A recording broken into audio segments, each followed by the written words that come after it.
잠언 4장 20절에서 27절까지의 말씀을 가지고 마음 생명으로 작동하려면 이라는 제목으로 하나님의 말씀 함께 나누도록 하겠습니다. 오늘 설교의 목적은 설교의 제목처럼 우리의 마음이 생명으로 작동하고 있는지를 점검하는 데 목적이 있습니다. 여러분 마음이 다 있으시잖아요. 마음 없으신 분 한번 손 들어보셔요. 마음은 다 있거든요, 사람들에게. 그런데 그 마음을 어떻게 쓰고 어떻게 관리하고 어떻게 작동하고 있는지 잘 모르는 경우들이 태반이지요. 그런데 오늘 말씀은 그 마음을 지키라라고 말씀하고 있거든요. 그렇다면 마음을 어떻게 관리하고 어떻게 그 마음을 가지고 있어야 되는가? 우리 주님의 뜻이 있다라는 것이죠. 그 뜻에 의거해서 우리의 마음을 점검하게 하는데 오늘 설교의 목적이 있습니다. 우리가 마음을 점검하는 목적은 여러분 분명합니다. 무엇을 점검하려고 하느냐면 내 마음이 생명으로 작동하고 있는가, 그것을 보는 데 목적이 있어요. 내 마음이 생명으로 지금 작동하고 있는가. 오늘 본문에서 마음을 잘 먹어라, 마음을 잘 다듬어라 이런 말씀이 아니라 마음에서 무엇이 난다고 말씀하셔요? 생명의 근원이다라고 말씀하셔요. 근원이다. 그러니까 마음에서부터 생명이 나온다라는 거잖아요. 그런데 우리가 내 안에 분명히 있는 그 마음이 나의 의지와 나의 뜻을 이루는 어떠한 수단이 아니라 실제로 생명이 나오고 있어야만 한다라는 거예요. 여러분 그것이 조금 과격하게 말하면 그리스도인이라는 거예요. 생명에서 마음이 나온다라는 것. 그럼 마음이 나오고 있지 않다라면 이제 문제가 있는 거잖아요. 이제 그것을 좀 점검해보자라는 것이죠. 그래서 내 마음이 실제로 무엇에 반응하고 있고 실제 무엇으로 가득 채워져 있는가, 오늘 말씀을 통해 우리의 마음의 상태를 정직하게 점검하는 은혜가 저와 여러분에게 있기를 주님의 이름으로 축복합니다. 그러면 이제 마음에서부터 생명의 근원, 생명이 나오는 곳이 마음이구나라는 것을 깨달았다라고 한다면 그 마음이 생명에게 반응하는, 생명으로 작동되는 마음이 되기 위해서 실제로 우리의 마음을 지키게 하는데 설교의 목적이 있습니다. 우리의 마음을 지켜야만 한다라는 거예요. 그냥 흘러가는 대로, 그냥 지나가는 대로 두어서는 안 되고 그 마음을 지키는 것이 무엇인지 그 의미를 더 선명하게 하는데 설교 목적이 있습니다. 오늘 말씀을 통해서 내 마음이 지키는 것이 얼마나 중요했는지를 내가 잊고 살았구나라는 것을 깨달았다라고 한다면 그 깨달음이 알므로 그냥 멈추지 않고 실제 내 마음이 생명으로 작동하고 생명에 반응하는 마음이 되기를 여러분 실제 경험하는 저와 여러분 되었으면 좋겠습니다. 내 마음이 흘러가는 대로 결코 두어서는 안 되거든요. 그냥 시간이 지나면 약이지라는 세상의 말에 우리의 마음을 버려두면 안 되거든요. 그 마음 꼭 지키시는 주님의 사람들 되기를 축복합니다. 먼저 우리가 마가복음 7장 말씀을 함께 좀 살펴볼게요. 마가복음 7장 21절에서 23절까지 말씀인데요. 우리 같이 한 목소리로 합독하도록 하겠습니다. 시작.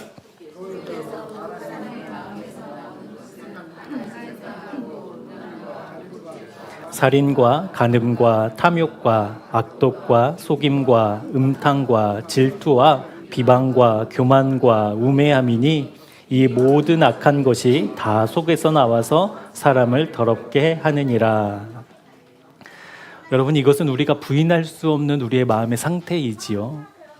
그냥 말씀 쉽게 편하게 읽을 수는 있지만 여러분 하나하나를 생각해 보면 내 마음에 분명히 다 있는 것들이거든요. 그러니까 우리의 마음이 어떻다라는 예수님의 진단이 바로 이 말씀인 거죠. 너희들의 마음에 겉으로는 번듯하고 겉으로는 정직하고 깨끗해 보이지만 실상 너희들 마음 가운데에는 이런 것들이 다 들어있다. 예수님의 진단입니다. 진단. 그런데 여러분 우리가 잠언에서는 마음이 무엇이 난다고 했어요? 생명.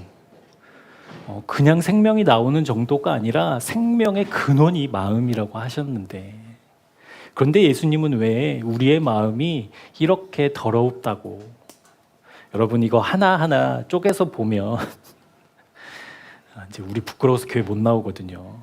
저 역시도, 저부터도 우리의 마음속에 이런 것들이 다 있다라는 거 우리 부인할 수 없거든요. 그런데 한쪽에서는 생명의 근원이 나오는 기관이 마음이다라고 말하고 있고, 실제 그 마음을 지으신 우리 주님께서는 너희들 마음에 악한 것이 다 들어있단다라고 얘기하고 있고, 그 이유가 무엇인가? 그러니까 우리의 마음이 변질되었다라는 거예요.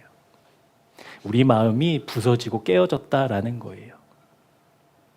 우리의 마음은 처음에는 어땠을까? 창세기 2장 7절에 보면 하나님이 흙으로 사람을 지으시고 그 코에 생기를 불어 넣어 주셔서 그 존재가 하나님의 형상을 닮아 창조된 사람이 생명이 되었다라고 선포하고 있습니다.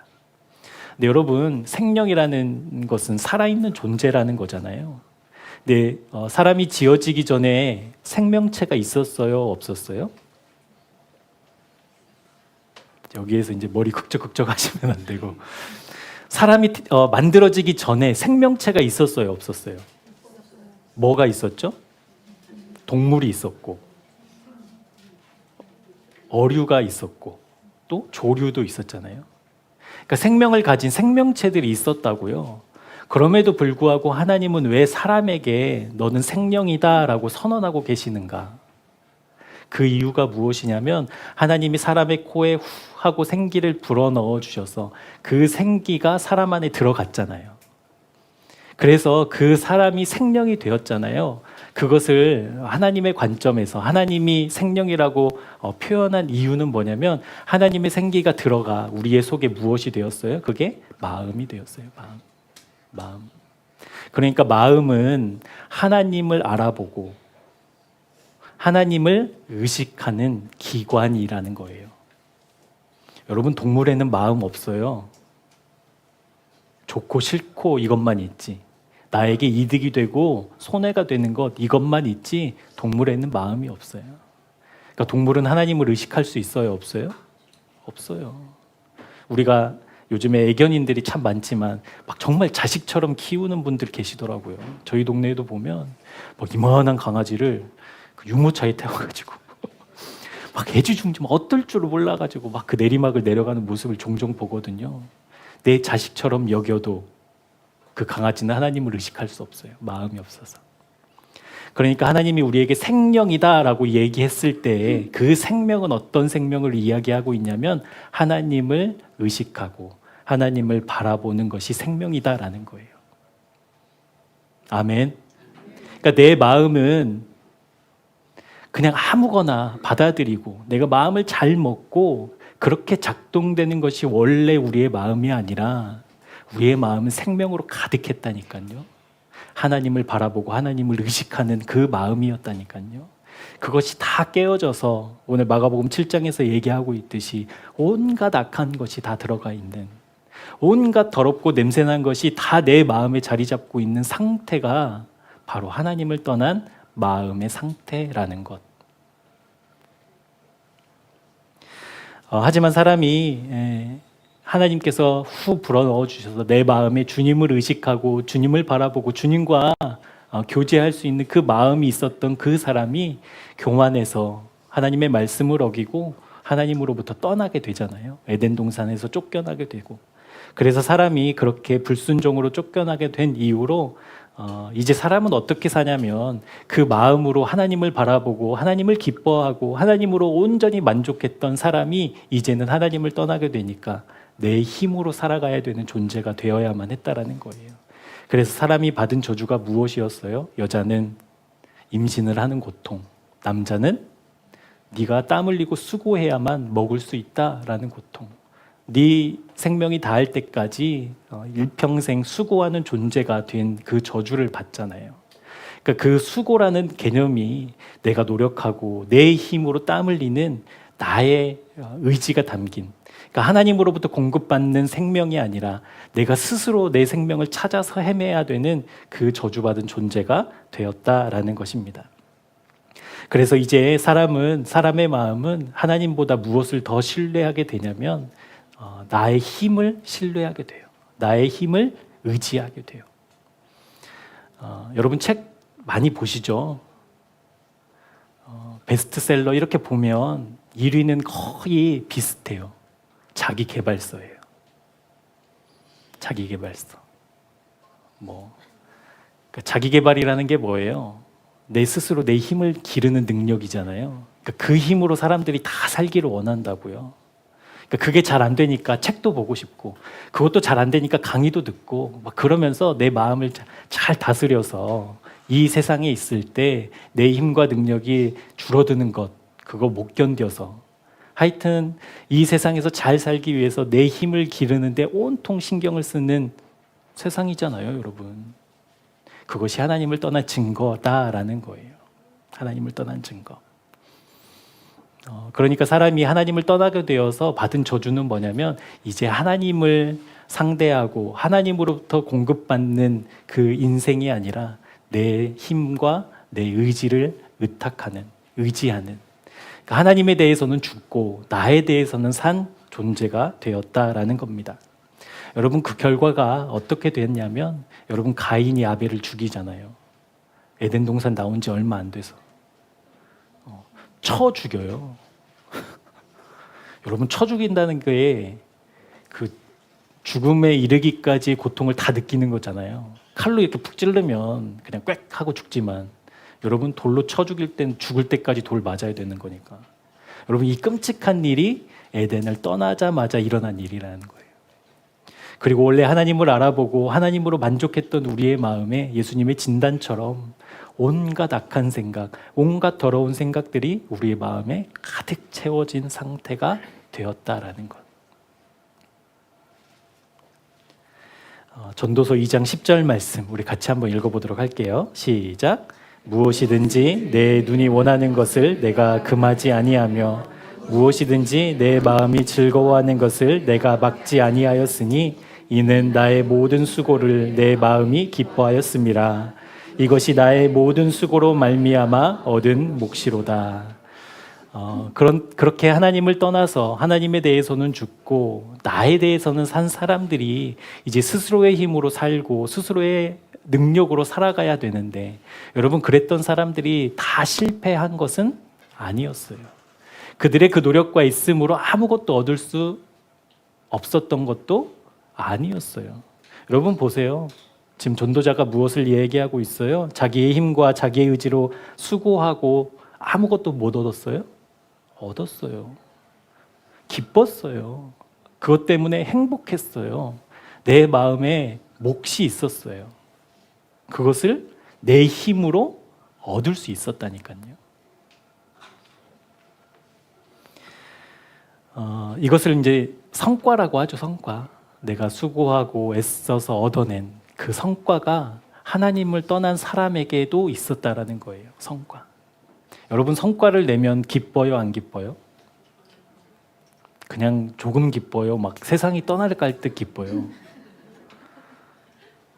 여러분 솔직히 그렇잖아요. 내가 어떤 걸 열심히 노력해서 어떤 성과가 좋게 나오면, 결과가 좋게 나오면 여러분 세상을 다 얻었다 이렇게 얘기하잖아요. 여러분 그렇게 살고 싶잖아요. 그 성과를 누리면서. 그러니까 그 몫이 있다니까요. 하나님 없어도 내가 기뻐할 수 있는 요소들, 내가 만족할 수 있는 결과가 얼마든지 있을 수 있어요. 그런데 문제가 있어요.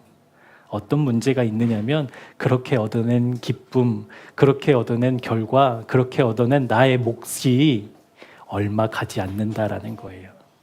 얼마 가지 않는다. 여러분 원래 사람이 하나님을 보고 누렸던 그 기쁨은 영원한 것이었잖아요. 그러니까 영원한 기쁨이신 하나님을 보고 기뻐했으니까 그 기쁨은 하나님이 변하지 않는 한 그 기쁨을 바꿀 수 있고 대체할 수 있는 것은 없었는데 하나님을 떠나서 내 힘과 의지로 수고하고 애써서 노력해서 얻어낸 나의 그런 성과들, 결실들, 열매들 이것들은 얼마 가지 않는다라는 문제가 있다라는 거예요. 그래서 전도자가 10절에서 내가 이렇게 수고해서 얻은 복이 있다, 얻은 몫이 있다라고 얘기하지만 이어지는 11절에서는 무엇으로 말하고 있는지 함께 보도록 하겠습니다. 시작. 그 후에 내가 생각해 본즉 내 손으로 한 모든 일과 내가 수고한 모든 것이 다 헛되어 바람을 잡는 것이며 해 아래에서 무익한 것이로다. 아멘. 아멘. 내 몫이 있었어요. 내가 수고해서 얻은 결과가 있었어요. 뿌듯해하고 자부심을 얻을 만큼 결실이 있었다니까요. 그런데 그것을 내가 생각해 보니 해 아래에서 바람을 잡는 헛된 짓거리였구나. 해 아래에서 그것이 나에게 하나도 유익하지 않은 무익한 것이었구나라는 것을 고백하고 있다라는 것. 왜 이런 마음이 들까요? 돈 많이 벌면 여러분 좋잖아요. 회사에서 승진하면 좋잖아요. 매출이 2배, 3배 뛰면 좋잖아요. 그런데 이것이 왜 바람을 잡는 것과 같고 왜 허무한 것이 되고 무익한 것이 되었어요? 하나님을 떠나서. 하나님을 떠난 그 외의 기쁨은 아주 잠깐 같아서. 원래 하나님으로 만족하고 원래 하나님으로 가득했던 내 마음에 그 무엇을 채울 수 없는 상황이기에 헛되다, 무익하다라고 이야기할 수밖에 없는 그 마음이 우리에게 실제되기를 소망합니다. 이렇게 예를 들어볼게요. 제가 딸이 셋이 있거든요. 이래봬도. 제가 교회에서 가끔 앞에 청소를 하면 지나가는 주민분들이 학생은 누구야? 뭐 이렇게 얘기도 해요. 가끔. 여기 치킨집 사장님하고 같이 이렇게 막 눈 쓸었을 때가 있었거든요. 그때 어떤 할머니가 이러더라고요. 아들이 참 잘 컸네. 이래봬도 제가 딸이 셋이 있어요. 딸이 셋이 있는데 지금은 괜찮지만 이제 조금 더 크면 아이들이 분명히 이제 그럴 거라고 예상을 해요. 뭐가 예상이 되냐면 아빠 나도 내 방 줘. 큰 언니만 지금 혼자 방을 쓰고 있거든요. 그러니까 둘째, 셋째는 그 날만 기다리고 있을지도 모르겠어요. 내 방도 줘. 근데 저희 집에 문제가 방이 3개밖에 없어요. 하나씩 주면 되죠. 그러면 저희 부부는요. 이제 그런 문제가 있거든요. 그런데 이제 그렇게 살다가 이제 뭐 주변에 뭐 괜찮은 집이 방 5칸짜리가 예를 들어 이제 집에 나와서 저희가 이사를 했어요. 그러면 방 한 사람씩 다 주고 저희 부부도 쓰고 하나가 남잖아요. 그거는 그냥 비워둬도 괜찮죠? 여러분 그런 집에서 살았다고 한번 예상을 해보자고요. 그럼 아이들이 이제 자기가 원하는 그것을 얻었으니까 얼마나 행복하겠어요. 그래서 그곳에서 행복하게 오래오래 살다가 갑자기 상황이 어려워져서 저희가 지하 단칸방으로 이사를 가야 돼요. 그런 일이 있을 수 있잖아요. 우리가 살면서 지하 단칸방에 이사를 가서 아빠가 엄마가 너무 미안하니까 그곳에서 소고기 스테이크를 막 줘요. 애들이 기뻐할까요? 너희들 좌절하지 마 이러면서 수십만 원짜리 막 옷을 사주면 아이들이 거기에서 막 만족해 할까요? 딸이 셋이 없으셔서 모르시죠? 절대 만족하지 않아요. 애들이 그러면 무엇을 어느 때에 만족하고 기뻐하고 감사할까요? 어느 때에? 최소한 50평, 60평까지는 아니더라도 최소한 코딱지만한 내 방이 있을 때에 소고기 스테이크가 그때 비로소 맛있어지잖아요. 이게 왜 그러냐면 무슨 얘기를 하려고 그러냐면 내가 경험한 좋은 것이 있어요. 그러면 내가 다른 상황에서 내 마음이 기뻐하고 좋아지려면 최소한 이거 이상이어야 돼요. 내가 좋은 것을 경험했다면. 맞죠? 여러분 내가 재산이 100억이야 라고 하면 내가 10억 가지고 살아 라고 하면 만족 못 하거든요. 최소한 100억을 다시 가져야만 그래 이것이 인생이지 막 이러면서 만족할 거란 말이에요. 그러니까 우리의 마음이 원래는 하나님을 보고 가장 기뻐하고 가장 만족하고 내 마음이 주님으로 가득해서 그것이 영광스러운 삶으로 살았던 우리의 마음이 돈을 많이 벌고 세상 사람들이 인정해주고 내가 성공했다고 해서 그 마음이 만족하겠느냐라는 거예요. 여러분, 악한 생각이 하나만 있을 수 있잖아요. 그런데 예수님이 마가복음 7장에서 뭐라고 하고 있어요? 온갖 악한 생각이 다 있잖아요. 하나님을 경험한 마음, 하나님으로만 채워질 수 있는 그 마음이 하나님이 없으면 그 무엇으로도 만족할 수 없기에 다 이 세상에 있는 모든 것을 다 담으려고 한다라는 거예요. 그렇게 만족을 추구해서 가는 것이 하나님을 떠난 마음의 상태, 마음의 작동이라는 것이죠. 그러니까 오늘 설교의 제목이 우리의 마음이 생명의 근원이라고 말씀하셨는데, 생명의 근원이라고 한다면 생명으로 작동되는 마음이어야 할 텐데, 생명으로 작동되는 마음은 어떤 의미가 있느냐면 하나님을 알아보는 마음이라는 거예요. 우리의 마음이 하나님을 알아채는 마음이 될 때에만 내 마음이 생명으로 작동한다라는 거예요. 그 의미를 조금 더 살펴보도록 하겠습니다. 그러니까 우리의 마음이 원래는 하나님이 지으셔서 우리의 코에 생기를 불어넣으셔서 우리가 하나님을 알아보고 하나님을 의식할 수 있는 마음이 되었어요. 이 마음을 크기를 좀 생각해 보자면 여러분, 이 마음에 누가 오시는 거예요? 하나님이 오시는 거죠. 하나님이 계셔야 내가 의식하니까. 그러니까 이 마음의 크기는 누구의 크기만큼 커요? 하나님 크기만큼. 여러분, 하나님 크기는 얼마나 될까요? 측량할 수 없죠. 측량할 수 없죠. 그런데 하나님을 떠났어요. 그러면 그 마음에서 하나님이 떠나신 거잖아요. 안 계신 거잖아요. 근데 이 마음의 크기는 측량할 수 없을 만큼 큰데 하나님이 떠났으니까 하나님 크기만큼의 무엇이 있어요? 빈 공간. 비어있는 공간이 있잖아요. 그러니까 원래는 하나님이 가득 계셨다가 그 하나님을 떠나게 되니까 하나님만큼의 공간이 지금 비어버리게 되었잖아요. 여러분, 그래서 그 무엇으로도 우리 마음이 채워지지 않는 거예요. 여러분, 그 무엇을 여러분에게 주어도 그것이 잠깐의 기쁨이고 잠깐의 만족일 수는 있지만 또 공허해지는 것이 우리의 마음이에요. 왜냐하면 하나님 크기만큼의 빈 공간이 있는 것이기 때문에. 우리의 마음이 잠깐 뭐 돈이고 성공이고 명예로 채워질 수 있는 정도의 크기의 마음이 아니라 원래 하나님이 계셨기에 하나님 크기만큼이 비워져 있어서 이 세상에 그 무엇을 집어넣어도 채우려고 애써도 우리의 마음은 결코 만족을 느끼지 못해요. 그래서 예레미야서 2장 13절에 우리의 마음의 상태를 이렇게 이야기하고 있습니다. 터진 웅덩이. 터진 웅덩이. 여러분, 이것이 우리의 마음, 그러니까 하나님을 떠난 사람들의 마음이라는 거예요. 터진 웅덩이. 근데 말씀을 잘 보면 그냥 터져 있는 웅덩이가 아니라 물을 가두지 못하는 터진 웅덩이라고 말씀하고 있거든요.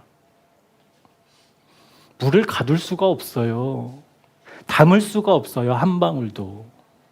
그것이 하나님이 떠난 우리 마음의 상태라는 것입니다. 그래서 그 무엇으로도 만족을 누릴 수 없는, 그러니까 수단과 방법을 가리지 않고 내 마음을 채우려고 하지만 도대체 채워지지 않는 우리의 마음을 가진 사람이, 그 상태가 하나님을 떠난 상태라는 것입니다. 그러면 여러분, 우리가 이렇게 일상을 살면서 내 마음이 공허함을 느낄 때 있잖아요. 다 헛되다라는 것을 느낄 때 있잖아요. 믿음의 사람이라고 한다면 그것이 하나님을 떠난 증거구나라는 것을 알아채셔야 돼요. 아, 나에게 이것이 부족해서 내가 지금 궁핍한 거구나라는 것이 아니라, 아, 내 마음에 주님 계시지 않아서, 내 마음에 하나님 계시지 않아서 내가 다른 것으로 지금 갈급해하고 있는 죄의 증거구나. 하나님 계시지 않는 명확한 증거구나라는 것 민감하게 깨달으시는 주님의 사람들 되기를 축복합니다. 그래서 사람들이 하나님에 대해서는 죽고 사람에 대해서는 산, 하나님을 떠난 사람들의 인생이 열심히 수고하고 애쓰지만, 그래서 무엇인가 잠깐 얻었지만 기쁘고 만족했지만 이내 또 허무함이 몰려오고 이내 또 내 마음에 공허함을 느끼는 사람들이 이제는 내 노력에 무엇을 더하기 시작했냐면 다른 사람들의 인정, 다른 사람들의 그 시선을 첨가하기 시작했다라는 거예요.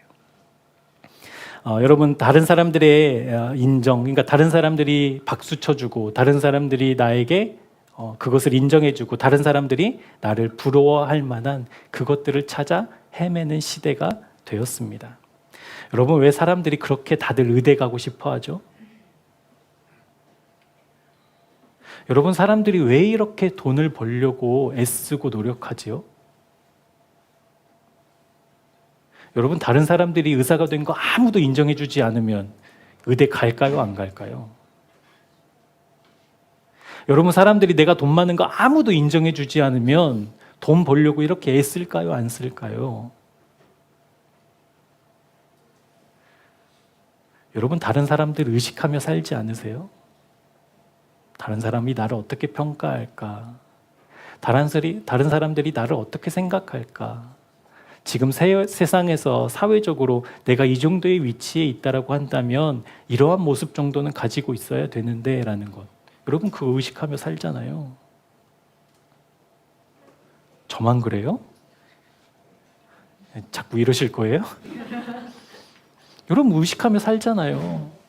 그렇다고 여러분 그거 의식만 해요? 내가 열심히 노력해요. 열심히 노력하면서 의식한다고요. 다른 사람들이 인정하고 다른 사람들이 박수 쳐주는 그 시선과 체면을 갖고 살아가는 사람들입니다. 여러분, 한번 상상해 보자고요. 우리가 지금 예수님과 함께 생활해요. 온 세상을 지으시고 그 놀라운 기적을 보여주신 주님과 함께 동행하며 지금 살고 있어요, 우리가. 여러분, 그러면 얼마나 좋겠어요? 그렇죠?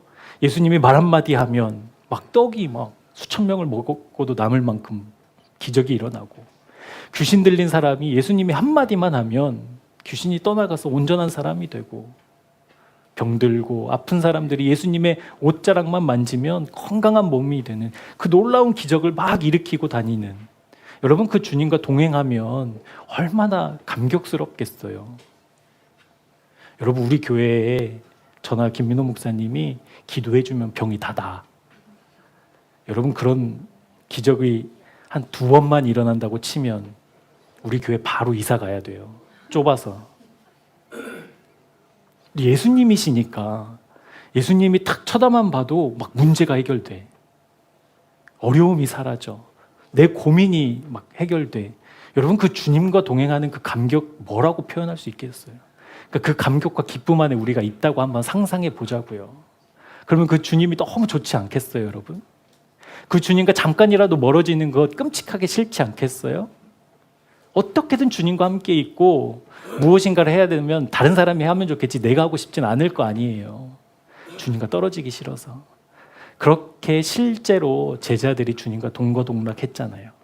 먹고 자고 기적을 보고 예수님이 가르쳐 주시는 하늘의 그 복음을 듣고, 그렇게 실제로 주님과 동행했던 제자들이 어떤 마음을 갖고 있었는가, 우리 한번 말씀 찾아보도록 하겠습니다. 마가복음 10장 35절에서 37절까지 말씀 우리 같이 한번 읽어볼게요. 시작.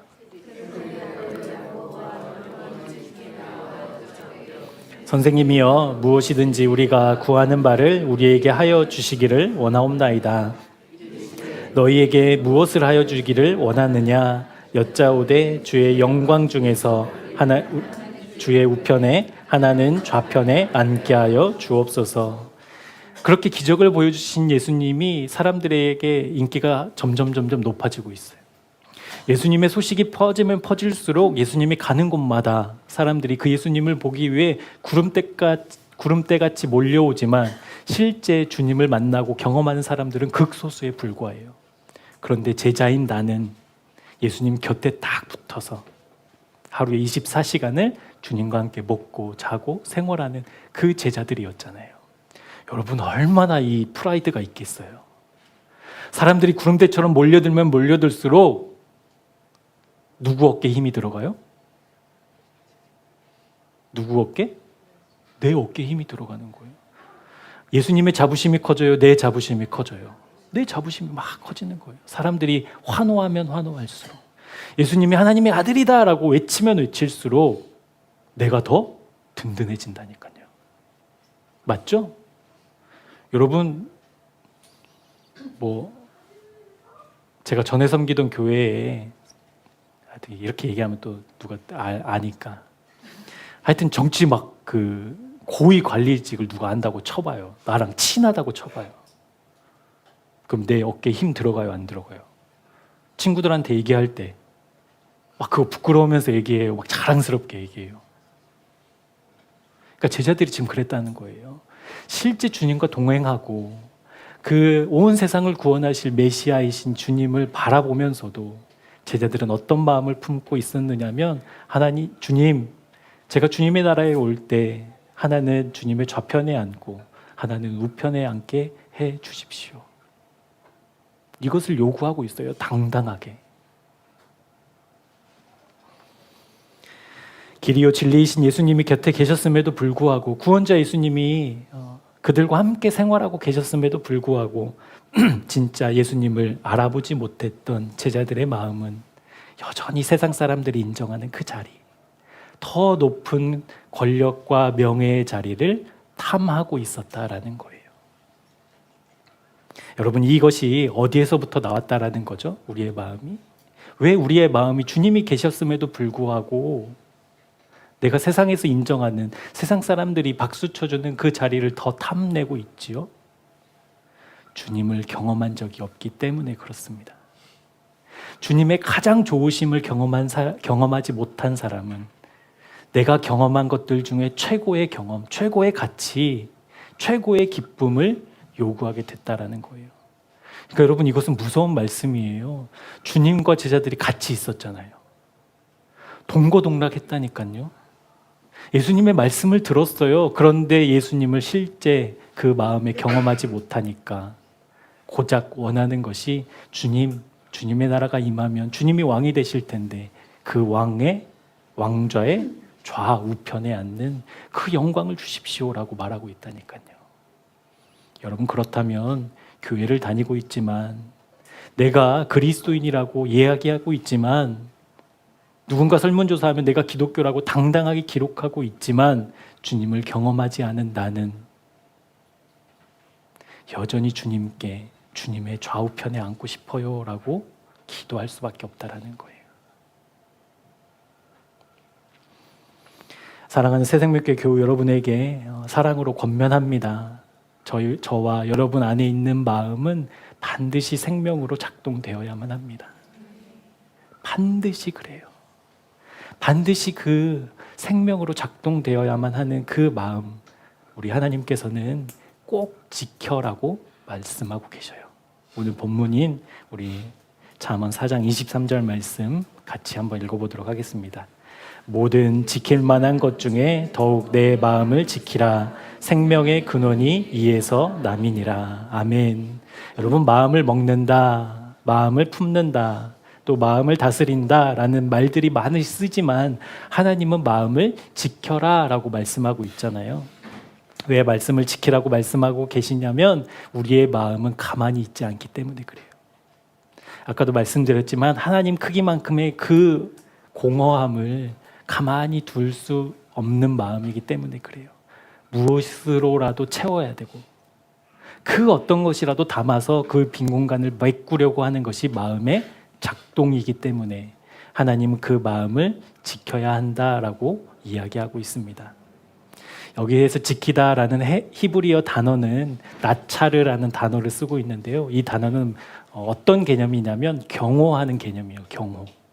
그러니까 파수꾼이 성을 지키는 것처럼 내 마음에 아무거나 들어올 수 없도록, 내 마음에 아무거나 품을 수 없도록 그 마음의 문을 지금 경호하고 있는 거예요. 대통령 경호팀처럼. 그것이 마음을 지키다라는 의미거든요. 그렇다면 여러분, 우리의 마음을 지키라고 하셨으니까 이제 우리가 그 마음을 지켜야 하는데 우리의 마음을 어떻게 지킬 수 있을까요? 온갖 것들로 시간이 지나면 지나고 또 세월이 흐르면 흐르고 그 흘러가는 모든 것들 속에서 모든 것을 내 마음에 담는 그 마음을 그냥 내버려 두지 않고 생명으로 반응하는 마음이 되도록, 생명으로 작동되는 마음이 되도록 여러분 어떻게 마음을 지키시겠느냐는 거예요. 하나님의 말씀으로. 아멘. 아멘. 여러분, 그 마음을 어떻게 지킬 수 있는가? 우리 본문 20절에서 22절까지 말씀도 같이 한번 읽어보도록 하겠습니다. 시작. 내 아들아, 내 말에 주의하며 내가 말하는 것에 내 귀를 기울이라. 그것을 내 눈에서 떠나게 하지 말며 내 마음속에 지키라. 그것은 얻는 자에게 생명이 되며 그의 온 육체에 건강이 됨이니라. 아멘. 그러니까 마음을 지키는 방법으로 지금 잠언 기자는 무엇을 이야기하고 있냐면 무엇을 얻으라고 이야기하고 있는 거예요? 지혜. 지혜. 우리가 사장을 쭉 보면 이제 지혜에 대한 이야기를 쭉 나오면서 이제 오늘 본문 말씀이 나오는 거거든요. 그러니까 사랑하는 내 아들아, 주의하여 생각해보고 고민해봐서 무엇을 마음에 품으라? 지혜를 마음에 품으라. 여러분, 지혜가 무엇이죠? 그러니까 우리의 마음을 지키기 위해서 지혜가 필요한데 내 마음에 지혜가 있어야 되잖아요. 그래야만 우리의 마음이 지켜지는데 그 지혜의 의미가 뭐예요, 여러분? 우리 여러 번 얘기했으니까 지혜, 말씀을 듣는 귀. 그게 원어적인 의미거든요. 지혜가 말씀을 듣는 귀. 그러니까 내 마음이 지켜지기 위해서는 하나님의 말씀을 듣는 귀가 나에게 있어야 된다는 거잖아요. 그래야 내 마음이 지켜지는 거잖아요. 그 지혜가 왜 말씀을 듣는 귀인가? 그리고 그 지혜가 어떻게 실제로 우리에게 작동되는가? 우리 잠언 23장 말씀으로 잠깐 넘어가 볼게요. 잠언 23장 15절에서 17절까지에 보면 내 아들아, 만일 내 마음이 지혜로우면, 그러니까 지혜가 내 마음에 있는 상태가 어떻게 되냐면 나 곧 내 마음이 즐겁겠고 만일 내 입술이 정직을 말하면 내 속이 유쾌하리라. 내 마음으로 죄인의 형통을 부러워하지 말고 항상 여호와를 경외하라. 그러니까 하나님의 지혜가 내 마음에 있을 때 나타나는 현상은 무엇이냐면 하나님을 경외하게 된다라는 거예요. 그러니까 지혜를 가져야 돼, 지혜가 너희 안에 꼭 있어야 돼 라고 한다면 그 지혜는 하나님을 경외하는 것이라는 거예요. 그래야만, 하나님을 경외해야만 내 마음이 지켜진다. 하나님을 경외하는 마음이 있을 때에만 내 마음이 생명으로 작동된다 라는 것을 지금 말씀하고 있는 거거든요.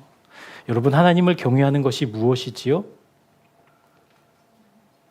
하나님을 경외하는, 경외. 우리 이것도 많이 했잖아요. 경외. 끝나고 다 식사하지 마세요. 경외. 하나님을 경외해야 되는데 여러분, 그 경외가 뭐예요? 그래야 우리가 경외할 수 있잖아요. 하나님이 줄어들까 봐 두려워하는 마음. 그러니까 우리 안에 지혜가 있어야만 내 마음이 지켜져요. 그 지혜가 우리의 마음을 경호해요. 보호해요. 아무거나 들어오지 못하게. 그런데 그 지혜는 무엇을 이야기하고 있냐면 하나님을 경외하는 것이 지혜라는 거예요. 내 마음이 다른 것을 추구하는 것이 아니라. 그러니까 그 경외는 무엇이냐? 하나님이 줄어들까 봐 두려워하는 것이 경외잖아요. 근데 여러분, 우리는 무엇을 두려워해요? 내 힘이 줄어들까 봐. 맞죠? 내 돈이 줄어들까 봐.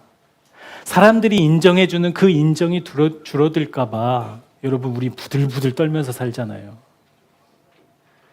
여러분, 회사에서 갈등하는 것들 다 그거잖아요. 나를 인정해주지 않고 무시한다라고 치면. 여러분, 우리 그거 못 견뎌요. 마음에 온갖 상상이 다 나타나잖아요. 나를 이렇게 대접해? 나에게 이렇게 말해? 나를 저렇게 쳐다봐? 여러분, 이러면 우리 못 견뎌요. 여러분, 그것이 경외예요, 경외. 줄어들까 봐 두려워하는 마음. 그런데 내 힘이 줄어들고 내 돈이 줄어들고 사람들의 세상의 인정이 줄어드는 것을 두려워하고 있다라고 한다면 내 마음이 병들었다라는 증거예요. 원래 우리의 마음은 무엇 때문에 두려워해야 돼요? 내 마음에 가득 계신 그 하나님이 줄어들까 봐. 내 마음에 충만히 계신 그 주님이 줄어들까 봐 두려워했던 것이 우리의 마음인데, 내가 세상을 의식하기 시작한다면 세상 사람들이 나를 향해 무엇이라고 말할까? 세상 사람들이 나를 그렇게 행동하고 나를 대하는 모습에 내가 부들부들 떨고 있다면 여러분 그때 알아채셔야 돼요. 내가 주님 떠나 있구나. 내 안에 지금 주님 계시지 않으니까 내가 그것 커 보이는구나. 내 안에 주님의 흔적이 없으니까 마가복음 7장에 얘기하고 계시듯이 온갖 악한 것으로 채워서 만족하고 싶은 이 죄악된 모습이구나 라는 것 우리 바로 알아채는 영적 민감함 있기를 축복합니다. 여러분 이 지혜를 얻고 이 지혜는 곧 하나님을 경외하는 것인데 그것이 있어야만 내 마음이 생명으로 작동하고 내 마음을 지킬 수 있을 터인데 여러분 이 지혜를 어떻게 얻을 수 있어요? 어떻게 얻을 수 있냐고요? 돈을 버는 것처럼 수고하고 애쓰면 얻어지나요?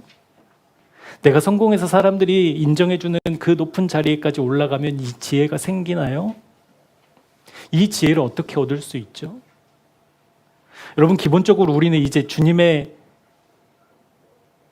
한 공동체니까 여러분 우리의 마음 지켜야 된다는 거 이제 다 동의하시잖아요. 지혜가 있어야만 지킬 수 있는 거구나. 그 지혜는 하나님을 경외하는 거구나.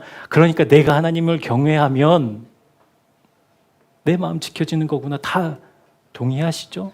이 있으시면 손을 들고 말씀하셔요. 그러면 여러분 내 마음을 지키는데 동의하셨다면 이 내 마음을 지킬 수 있는 하나님을 경외하는 것 그리고 내 마음의 지혜 어떻게 얻을 수 있냐고요.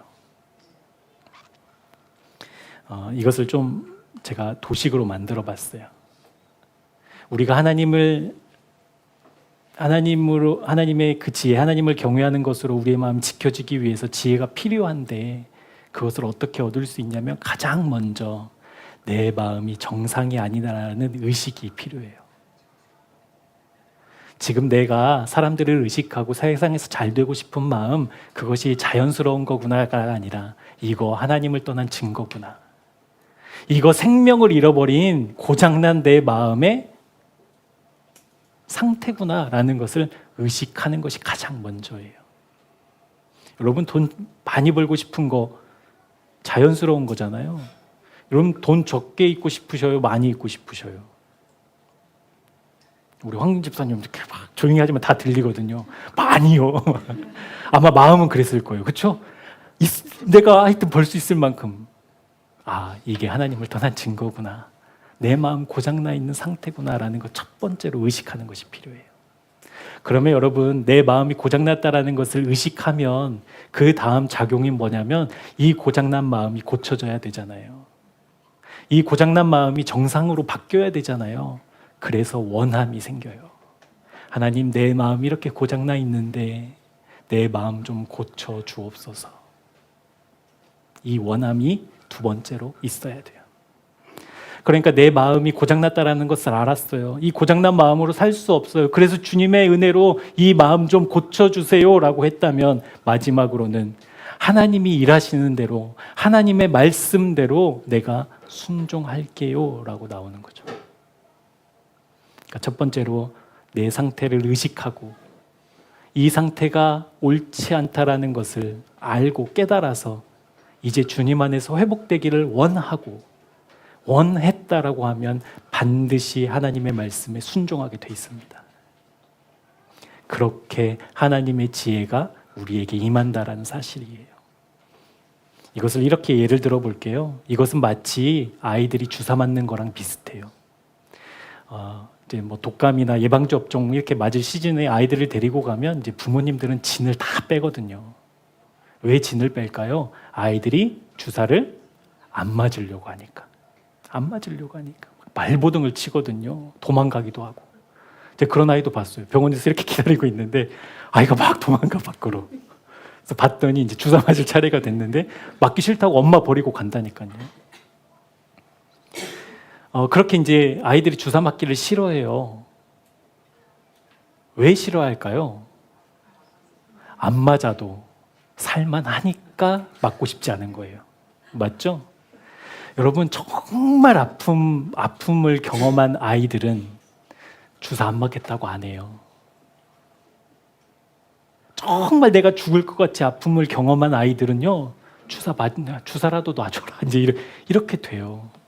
저희 막내가 최근에 이제 독감이 걸려서 열이 한 3, 4일 나니까 이제 힘들었겠죠. 그런데 이제 먹는 약은 한 일주일 먹어야 되니까 너무 그것도 힘들고 효과도 바로 안 나니까 이제 주사는 한 2, 30분 맞으면 이제 약효가 바로 나타나니까 자기가 주사를 맞겠다고 하더라고요. 그래서 엄마랑 손을 잡고 주사실로 이렇게 들어갔어요. 그러니까 정말 내가 아프고 힘들어 보면 주사 맞는다고 해요.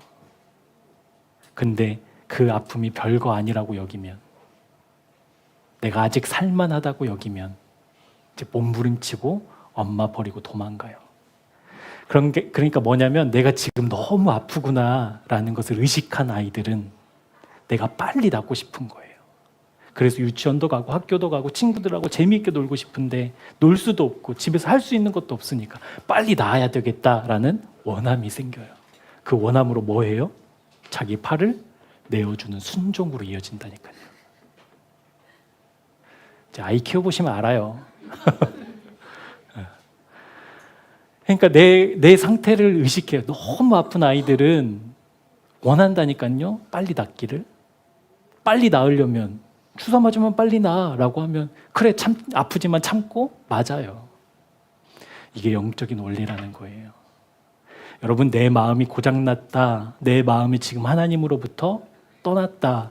내 마음이 예레미야 선지자가 이야기한 것처럼 터진 웅덩이와 같다라고 인정하지 않으면 결코 주님의 말씀에 순종할 수 없습니다.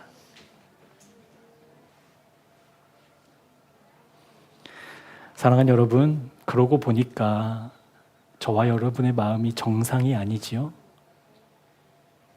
여러분, 한 주 동안 여러분의 마음을 한번 잠깐 되돌려 생각해 보면 내 마음이 제대로 된 마음이 아니었지요? 우리의 마음은 원래 무엇이었어요? 원래 누가 계시던 마음이었어요? 하나님. 그러니까 내 마음에 가득한 하나님으로만 우리는 기뻐하고 내 마음에 가득하신 하나님으로만 감격하고 그 하나님으로 만족했던 우리의 마음이었는데, 여러분, 한 주 동안 여러분 무엇에 만족하고 무엇에 기뻐하고 무엇에 반응하고 있었냐라는 거예요. 우리 마음이 정상이 아니다. 내 마음이 지금 제대로 되어 있지 않다. 여러분, 그 증거잖아요. 근데 여러분, 소망을 가지셔요. 어떤 소망이냐면 내 마음이 정상이 아니다라는 의식. 그것을 깨닫는 게 하나님의 은혜의 시작이라는 거예요. 의식해야 원할 수 있고 원해야 순종할 수 있으니 내 마음이 지금 정상이 아니구나라고 내가 인정한다면 여러분, 그거 하나님의 은혜가 임하고 있다라는 증거예요. 그런데 문제는 대부분 정상이 아닌 우리의 마음을 지키기 원하고 주님으로 가득한 그 생명으로 작동되는 마음을 이제 원해야 되잖아요. 내가 의식했으니까. 근데 대부분의 사람들이 이 원함에서 멈춰요. 신앙생활을. 내가 잘못된 건 의식해요. 알아요. 그래서 이거 고쳐야지라는 정도에서 다 신앙을 멈춰요. 그런데 여러분, 죄송한 말씀이지만 거기에는 구원이 없어요. 거기에는 새 생명의 역사가 없어요. 내 마음이 잘못됐다라는 것을 알고 와, 이것이 은혜구나.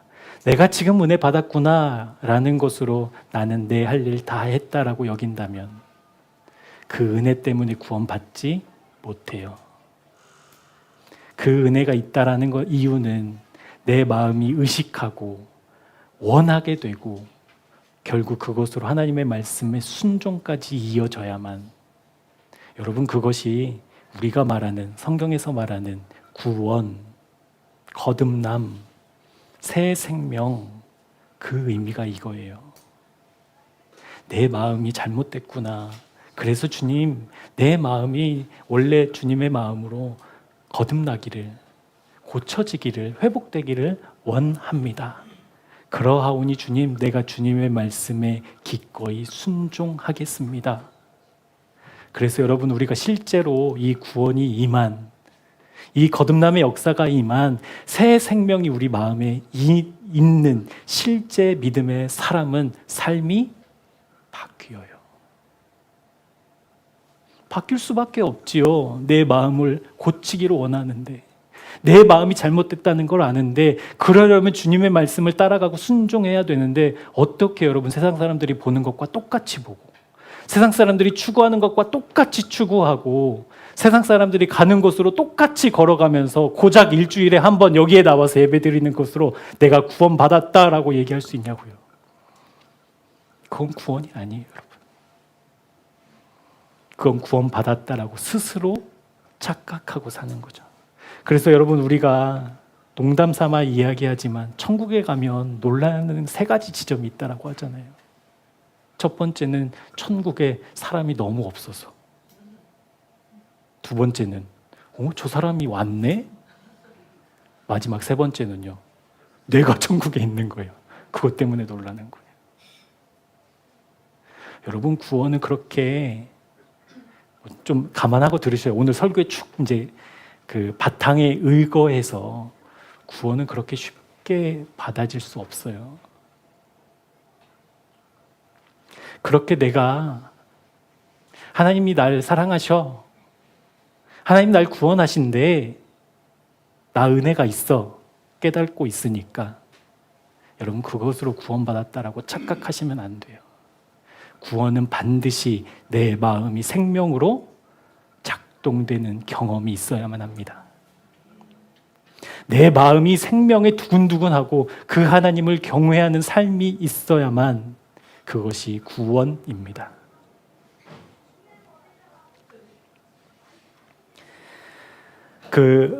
내 마음이 잘못됐고 고치고 싶은 원함이 있다라고 한다면 이제 우리는 순종해야 되잖아요. 순종. 그럼 어떻게 순종하는가? 우리의 마음을 십자가로 가져가는 것이 순종입니다. 내 마음이 그냥 다짐하고 악한 생각을 멀리하는 것이 아니라 내 마음을 어디로? 십자가로 가져가는 것. 여러분, 십자가는 죽음의 상징이잖아요. 절망의 상징이잖아요. 그러니까 한 사람이 태어나서 살면서 십자가를 진다라는 것은 끝이라는 절망의 상징이잖아요. 그런데 우리의 마음을 그곳으로 가져가는 이유가 있어요. 우리가 그 마음을 십자가로 가져가야만 하는 이유가 있어요. 여러분, 내 마음에 담기는 그렇게 더럽고 추악하고 깨어지고 부서진 내 마음을 여러분 고쳐서 쓸 수 있는 방법이 없거든요. 그래서 내 마음이 새롭게 태어나는 것만 유일한 소망이에요. 그래서 세상의 끝, 절망의 끝, 내 마음에 다 부서진 그 마음을, 고장난 마음을 십자가로 가져가. 그곳에서 주님과 함께 연합해서 죽고, 주님이 다시 부활하셨듯이 주님과 연합한 나는 주님과 함께 부활하고, 주님이 승천하셨듯이 하늘 보좌 우편에 앉아 계시듯이 그 주님과 연합한 내 마음이 하늘에 가 있는 것. 여러분, 이것이 진짜 구원인 줄 믿습니다. 예수님과 함께 그 생명이 마음에 있는 사람의 삶이 어떻게 바뀌는가, 어떻게 순종하는가, 우리 마지막으로 본문 24절에서 27절까지 말씀 함께 보고 말씀을 좀 정리하도록 할게요. 우리 같이 한번 읽어보겠습니다. 시작.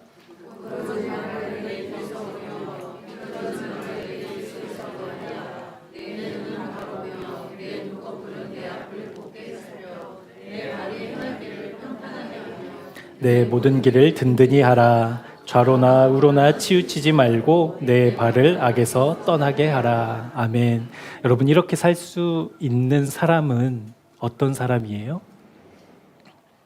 하나님이 내 마음에 계시고 내 마음이 생명으로 작동하는 사람, 지혜가 있는 사람, 하나님을 경외하는 사람이 내 입과 내 눈과 내 발이 바뀐다라는 거예요. 여러분, 눈은 어떤 의미예요? 눈은 입부터군요. 입은 어떤 거죠? 내 마음에 있는 것이 드러나는 기관이에요. 내 마음에 있는 것이 드러나요. 여러분 막 돈 벌고 싶은 사람은 이 세상의 평화와 안녕을 위해서 얘기할까요? 돈을 이야기할까요? 내 자식이 잘 되는 것에 온 마음을 쓰고 있는 사람은 어디 학원이 좋다더라, 누구 선생님이 훌륭하다더라, 이런 이야기 할까요? 우리나라 남북 통일이 언제 될까, 이런 얘기 할까요? 내 마음에 담긴 것 분명히 내 입으로 드러납니다. 그래서 여러분 셀 모임 할 때 어떤 이야기가 가장 먼저 나오는지 보면 알아요. 내 마음이 무엇에 가득한가. 여러분 이거는 부인할 수 없어요. 부인할 수 없어요. 그러니까 저희들은 모르죠. 저희들은 모르지만 하나님은 아셔요. 내 마음에 있는 것이 반드시 입으로 나온다는 거. 여러분 눈은 어떤 의미가 있죠? 눈은 내 마음에 담는 기관이 눈이에요. 내 눈이 보는 것이 내 마음에 담기고요. 내 마음에 담긴 것이 입으로 나와요. 맞죠? 맞죠, 여러분? 내가 무엇을 보고 사는가, 그것이 내 마음에 담겨요. 내 발은 어떤 의미가 있지요? 내 의지의 방향이에요. 내가 무엇을 원하는지가 발로 드러나요. 그러니까 내 마음에 실제 주님이 계시고 주님을 경외하는 마음으로 그렇게 살아가는 사람은 무엇을 볼까요? 가장 먼저 무엇을 볼까요? 내가 주님이 줄어들까 봐 벌벌벌 떠는 믿음의 사람이라고 한다면 가장 먼저 무엇을 보냐고요? 십자가. 달라요? 여러분 달라요? 내 마음이 주님이 줄어드는 것이 두려운 사람은 가장 먼저 뭘 봐요? 십자가. 이해돼요, 여러분? 주님이 줄어들면 안 되니까. 주님이 내 삶에서, 내 마음에서 사라지면 안 되니까 내가 주님과 함께 있는 이 십자가 가장 먼저 보잖아요. 그러면 뭐가 담겨요? 주님이 담기죠, 내 마음에. 그럼 내가 무슨 얘기해요? 주님 얘기해요. 주님 얘기하고 나는 그럼 세상에 막 쫓아서 살아요? 아니요. 주님이 명하시는 길에, 주님의 말씀하시는 길에 내 발걸음을 순종시켜요. 이것이 여러분 믿음의 원리예요. 근데 이게 믿음이 오해되어서 기도하는 것이 구원의 증거고, 교회에 헌신하는 것이 믿음의 증거고, 예배 빠지지 않는 것이 내가 하나님 사랑하는 기준이고, 이게 아니라 내 마음에 가장 먼저 주님을 의식하고 주님을 원하고 주님께 순종하는 사람들이 기도하고 예배드리고 헌신하고 봉사한다니까요. 여러분 이 순서가 바르게 된 우리 교회 되었으면 좋겠습니다. 여러분 1인 1사역 하잖아요. 여러분 그 마음으로 해야 되거든요. 내 마음이 가득한 사람이 설거지를 하고, 내 마음이 주님으로 기쁜 사람이 교회 바닥을 쓸고, 내 마음이 주님을 경외하는 마음으로 교회 주변을 정리해야만 여러분 그것이 사역이 된다니까요. 그렇게 내 마음이 주님으로 가득하기를 원하고 실제 가득한 삶을 살아가기를 애쓰는 사람, 여러분 이것을 세 글자로 뭐라고 하는 줄 아세요? 114. 우리 114 운동하잖아요. 여러분 그게 그거예요. 그 목적이에요.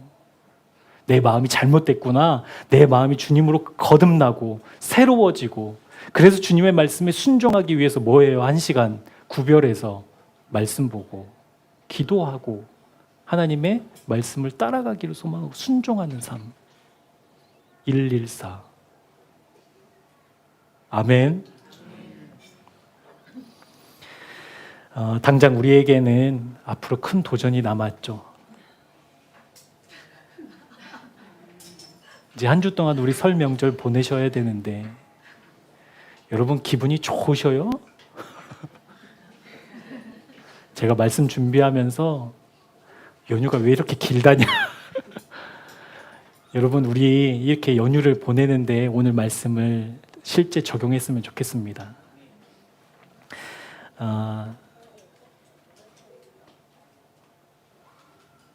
우리에게 익숙함에 우리의 마음 내어주지 말자고요. 그 넉넉함 가운데 우리의 마음 빼앗기지 말자고요. 그런 여유로움 가운데에 우리의 마음 허락해 주지 말자고요. 우리의 마음은 주님 계셔서 주님을 기뻐하고 주님께 감사하고, 그래서 여러분 설 연휴 동안 우리에게 주어진 모든 것에 기뻐하고 마음껏 감사하시되 내 마음이 그 익숙함과 편안함과 여유로움에 세상의 혼란 다 빼앗겨 다음 주 여러분 한 주 동안 설 잘 지내셨어요 했을 때 그럼요 주님과 함께 했어요 라는 믿음의 고백 우리 입술에서 선포되기를 축복합니다. 여러분 그것이 생명으로 마음이 작동되는 상태라는 거예요. 내 마음은 돈에 움직이는 것이 아니라 세상 사람들의 인정으로 움직이는 것이 아니라 오직 주님으로 움직인다. 그것이 내 마음의 원래 상태이고 원래 기능입니다. 우리 한 주 동안 그렇게 살자고요. 114. 우리 셀 지기들은 하여튼 그만 좀 하세요 할 때까지 막 말씀 보셨어요? 기도하셨어요? 우리 그렇게 살자고요.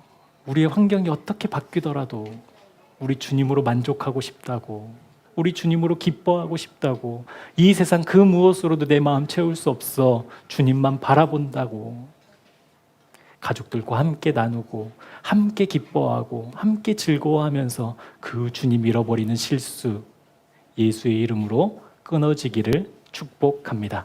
기도하겠습니다. 시간과 공간을 초월하시는 하나님께서 우리 마음의 마음을 창조하시고 그 마음을 통해 하나님을 만나게 하셨습니다.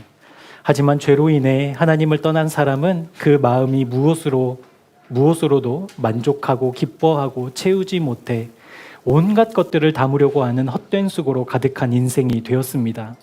오늘 우리에게 고장나고 부서진 마음을 보게 하셨습니다. 하나님의 뜻을 분명히 우리에게 선포해 주셨습니다.